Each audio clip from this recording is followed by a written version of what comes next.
오늘 말씀의 제목은 영적 지침입니다.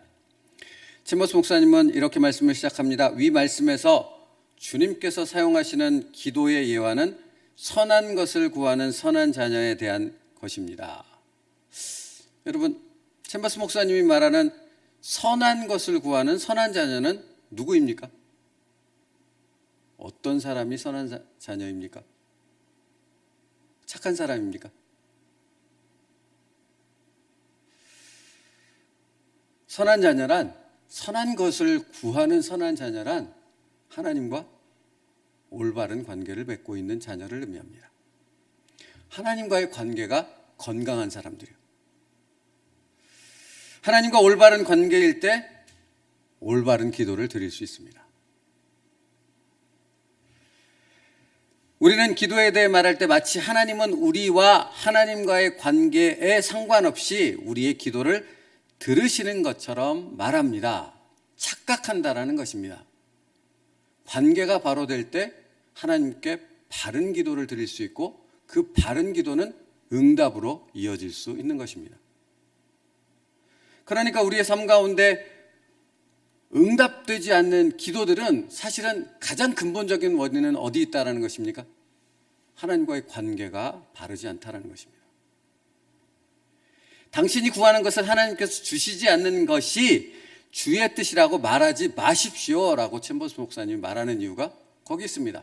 관계가 바로 되지 않아 선한 기도, 올바른 기도를 드리지 않으므로 하나님 앞에 응답받지 못하는, 하나님이 응답하시지 않는 것인데 그것을 마치 하나님께서 주시지 않는 것처럼 말하는 것은 전혀 잘못된 것이다. 하나님을 알지 못함으로 인한 무지에서 나오는 것이다 라고 말하고 있는 것입니다. 하나님께서 주시지 않는 것이 아니라 하나님과 당신의 관계가 문제가 있다는 것을 하나님께서 우리에게 알려주고 있는 사인이라는 겁니다.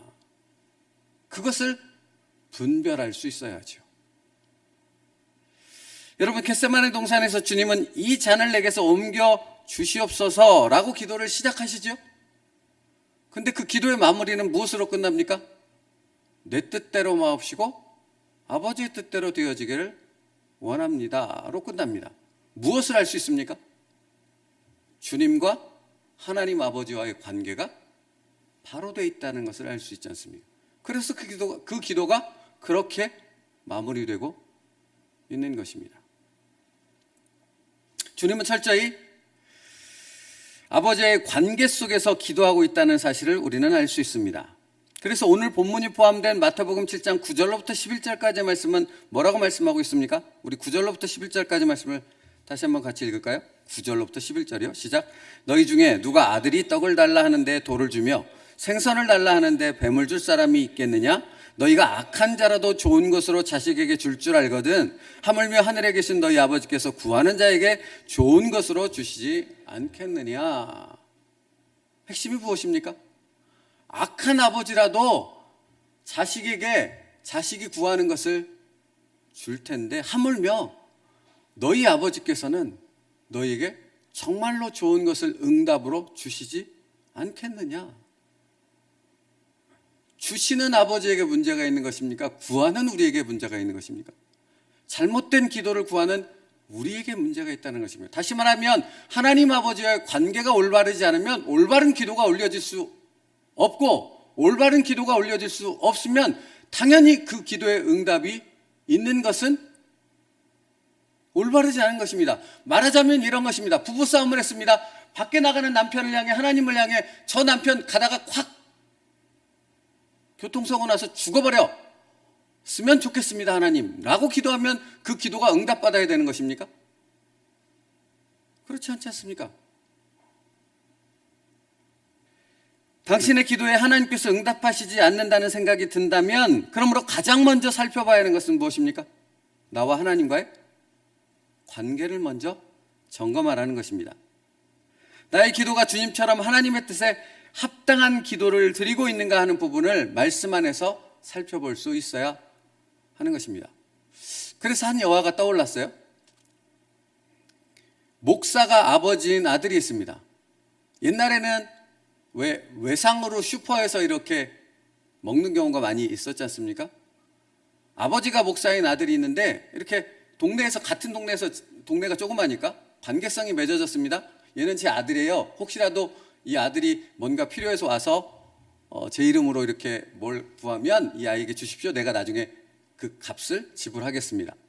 이 아들이 아버지가 없는 때 슈퍼로 갔습니다. 소주 한 병을 테이블에 올려놓고 우리 아버지 목사인데 이 소주 좀 주십시오 라고 그러면 줍니까? 여러분, 이 예화는 사실 굉장히 유명한 예화예요. 아버지 이름에 합당한 것을 구해야 하지 않겠습니까? 기도는 무엇입니까?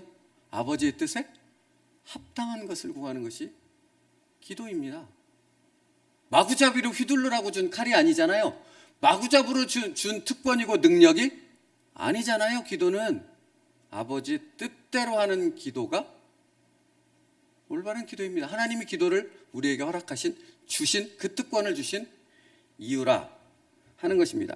그래서 챔버스 목사님이 이렇게 말합니다. 그러므로 기도에 응답되지 않는다고 그냥 그 자리에 앉아있지 말고 응답되지 않는 이유를 여러 영적 지침을 펼쳐서 찾아보십시오 라고 말하는 것입니다.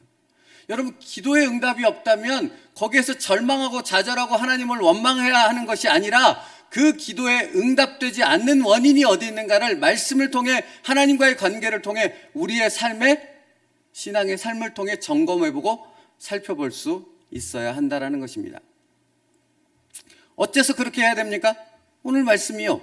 너희가 악한 자라도 좋은 것으로 자식에게 줄 줄 알거든 하물며 하늘에 계신 너희 아버지께서 구하는 자에게 좋은 것으로 주시지 않겠느냐 하는 말씀이 우리에게 있기 때문에 응답이 없다면, 응답이 문제가 있다면 그 부분에 대해서 뭐가 문제인지를 말씀을 통해 하나님과의 관계를 통해서 찾을 수 있어야 한다는 것입니다. 그게 영적인 사람입니다. 그게 영적인 기도입니다. 그것이 하나님 앞에 올바로 드려지는 응답받는 기도라는 것입니다.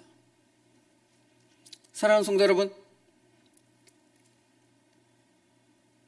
너희에게 악한 자라도 좋은 것으로 자식에게 줄 줄 알거든 하물며 하늘에 계신 너희 아버지께서 구하는 자에게 좋은 것으로 주시지 않겠느냐에서 나오는 그 아버지는 누구입니까?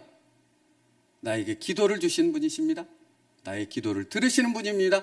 나의 기도에 응답하시는 분이십니다.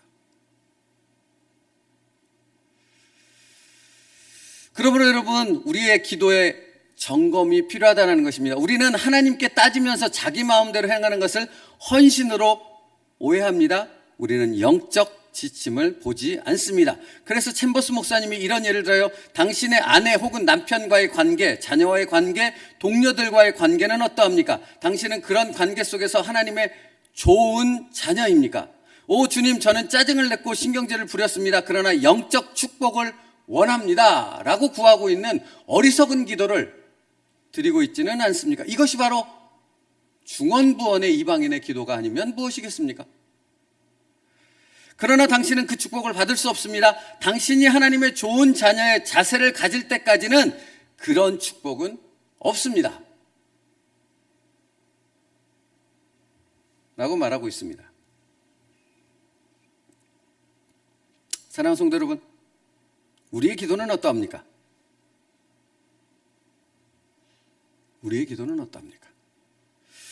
오늘은 사실은 그냥 챔버스 목사님의 글을 읽어도 되겠다 싶을 만큼, 그냥 제가 설교하지 않고 그냥 그 내용을 읽어드려도 되겠다 싶을 만큼 이해가 많이 들어있어요.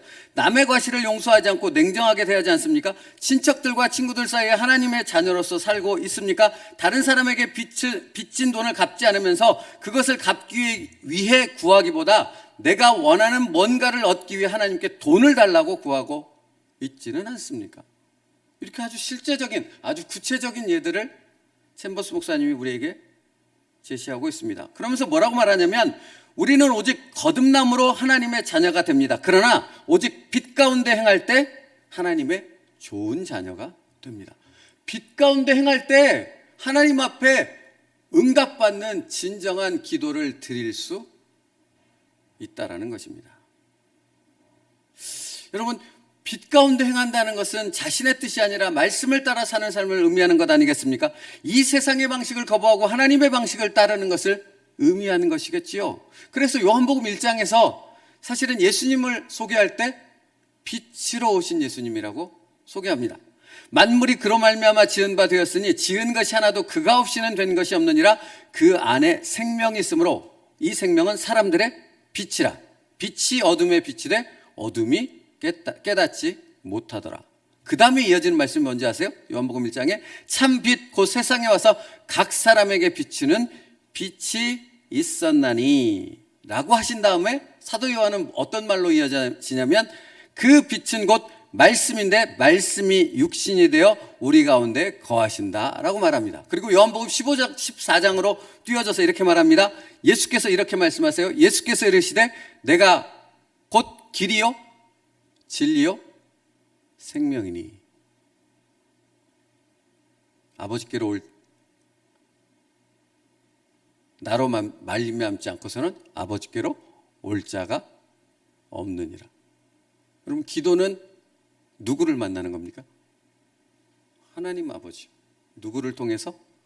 빛 대신 예수 그리스도를 통해서 그 하나님 아버지께 나아가는 것이 기도이지 않습니까? 그리고 요한복음 14장 뒷부분에 가서 주님은 그래서 이렇게 말합니다.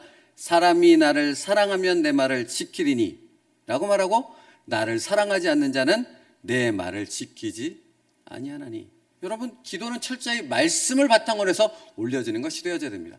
말씀을 바탕으로서 올려지는 기도라는 것은 하나님과 올바른 관계가 맺어질 때만 올바른 기도를 우리는 올려드릴 수 있다는 것입니다. 주님처럼 우리의 기도가 그러해야 한다는 것입니다. 누가 하나님의 선한 자녀이며 누가 하나님께 선한 것을 구하는 자이겠습니까? 말씀을 따라 하나님과 올바른 관계를 맺고 있는 성도입니다. 그 성도가 드리는 기도가 바로 선한 것을 구하는 올바른 기도가 되어진다는 것입니다. 그러므로 여러분, 우리는 말씀을 통해 우리의 기도를 늘 점검해야 합니다. 그러니까 이 말은 다시 말하면 이런 겁니다. 내 기도의 제목, 내용들을 놓고 말씀을 놓고 이렇게 점검하라는 그 말이 아니라 말씀에 순종하는 삶, 그 삶이 먼저 우선이 되어지고 하나님 관계가 우선이 되어졌을 때 우리가 드리는, 우리 안에서 날마다 쉬지 않고 기도하는 그 기도가 다 하나님 앞에 올바른 기도로 올려지는, 하나님이 기뻐하시는 기도가 될 수 있다는 것입니다. 여러분, 그래서 주님께서 주님의 기도를 통해 가르쳐 주시는 내용이 바로 그것 아닙니까? 그리고 그 반대되는 것은 그 주님의 기도를 가르치면서 이방인의 중언 부언의 기도에 대해서 말씀하셨던 주님의 말씀에 비춘다면 우리의 관계가 바로 되지 않은 모든 기도는 다 사실 중언 부언의 이방인의 기도밖에는 될 수 없다라는 사실을 분명히 말씀하고 있는 것입니다. 그래서 챔버스 목사님이 변질에 대해서 이야기하시더라고요. 기도가 변질되면 종교적 상투어로 바뀝니다. 하나님의 뜻이 아닌 자신의 상황, 자신의 감정에 항상 기도의 중심이, 감정이 기도의 중심에 자리 잡고 있습니다. 그리고 신비한 어떤 체험에만 목을 매는 기도로 변질됩니다 라고 분명히 기도의 변질에 대해서 가르쳐주고 있습니다. 여러분, 그러니까 자기의 감정에, 사람은 감정이 있는 것 아니겠습니까? 감정은 하나님이 주신 것 아닙니까? 그러니까 감정에 충실해서 기도해야 되는 것은 맞지만 감정으로만 가득해서 그 감정에 의해서 이끌리는 기도는 올바른 기도일 수 없다라는 것입니다. 사실 제가 실질적인 예를 들을 수 있거든요. 지금 이번 주에 무슨 일이 있어서, 그러니까 저에 관한 부분이 아니라 어떤 상담을 나누면서 감정적인 기도를 하는 어떤 분에 대한 이야기를 같이 나눴습니다. 근데 그 기도가 응답받을 수 없는 것은 그분은 그냥 그 감정에만 몰입되어 있어요. 하나님의 뜻과는 상관없이 하나님이 나를 왜 여기에 보내셨는지, 하나님의 뜻이 지금 어디에 있는지, 하나님이 나를 어떻게 인도하는지 이 부분은 전혀 상관없이 자기의 감정적인 부분만 충만해서 그냥 무조건 부르짖는 거예요. 근데 그 기도에는 응답될 수가 없는 거죠. 왜? 하나님의 뜻과 무관한 것인데 어찌 하나님이 응답을 주시겠냐고요. 남편을 죽이라고 기도하는데 어떻게 그 기도에 하나님이 응답하시겠냐고요. 소주를 구하는데 어떻게 그것을 하나님이 주실 수 있겠느냐고요. 그렇지 않습니까? 여러분, 챔버스 목사님의 말에 우리는 묵상해야 합니다. 깊이 생각해야 된다고요? 우리는 모두 영적 안개를 만드는데 전문가들입니다. 왜 이렇게 말하는 것입니까? 하나님과의 관계가 바르지 않은 상태에서 자기중심적인 기도, 감정적인 기도, 세상적인 목적에만 초점이 맞춰진 주십시오를 반복하는 기도만을 하고 있기 때문에 그런 것입니다. 그래서 우리의 영이 침체 가운데, 흐릿한 가운데, 암흑 속에 갇혀버리는 기도밖에는 드릴 수 없는 상태에 머물러 있다는 것입니다. 그래서 이렇게 권면합니다. 우리가 영적 지침을 펴본다면 우리는 무엇이 잘못되었는가를 뚜렷하게 보게 될 것입니다. 다른 거 필요합니까? 주님이 가르쳐 주신 주님의 기도 그거 하나만을 놓고 살피며 하나님의 뜻이 어디 있는가를 분별하며 나의 기도를 살펴본다면 내가 올바른 기도를 드리고 있는가 아닌가를 분명히 우리는 알 수 있다는 것입니다. 여러분 말씀 묵상하는데 마태복음 5장의 말씀이 떠올랐어요? 그러므로 예물을 제단에 드리려다가 거기서 내 형제에게 원망들을 만한 일이 있거든, 생각나거든, 예물을 제단 앞에 두고 먼저 가서 형제와 화목하고 그 후에 와서 예물을 드리라. 너를 고발하는 자와 함께 길에 있을 때에 급히 사와라. 그 고발하는 자가 너를 재판관에게 내어주고 재판관이 옥리에게 내어주고 옥에 가둘까 염려하라. 같은 맥락의 말씀 아닙니까? 예물을 드리려고, 제사를 드리려고 왔는데 형제와의 관계, 형제와의 문제가 생긴 부분이 있으면 뭐라고 주님이 말씀하세요? 예물 놓고 그 관계를 먼저 회복하라는 겁니다. 그 관계를 회복하라는 것은 왜 회복하라고 하는 것입니까? 사람과의 관계를 먼저 회복하여 하나님께서 예물을 받으신다 그 말입니까? 앞에 지금 챔버스 목사님 동일한 얘기 하고 있지 않습니까? 다른 사람에게 빚진 것 갚지 않으면서 하나님 내게 돈이 필요하니 돈 주십시오. 이게 기도의 응답을 받을 수 있다라고 말했습니까? 아니라고 말했지 않습니까? 다른 사람과의 관계는 곧 하나님과의 관계와 연결도 있다는 것을 얘기하는 것입니다. 그 말은 하나님과의 관계가 바로 될 때 바른 기도, 바른 예배가 올려질 수 있고 그것을 하나님이 받으신다고 말씀하는 것 아닙니까? 그렇죠? 말씀 마치겠습니다. 우리가 하나님의 자녀로 살아갈 때 예수님은 구하는 이마다 얻을 것이요 라고 말씀하고 있다는 겁니다. 하나님과의 관계를 먼저 살피십시오. 그때 구하는 이마다 얻을 것이고 찾는 이가 찾을 것이고 두드리는 이에게 열려지는 역사가 있게 되어질 줄로 믿습니다. 그게 내가 되어지길 원합니다. 여러분, 그러니까 우리의 신앙생활은 무지 가운데 이루어질 수 없는 거예요. 알지 못하는데 영적인 신앙생활이 가능하겠습니까? 하나님을 알지 못하는데, 하나님의 뜻을 모르는데, 하나님이 나를 향한 나의 인도함의 방향과 목적이 어딘지를 모르는데 올바른 기도와 응답이 있겠느냐고요? 그건 불가능하다고요. 왜 이걸 모르냐고요? 그러니 중언부언의 기도밖에는 드릴 수 없는 것입니다. 하나님과의 올바른 관계, 그리고 올바른 기도와 응답으로 나아갈 수 있는 축복된 하나님의 자녀 될 수 있기를 간절히 바랍니다.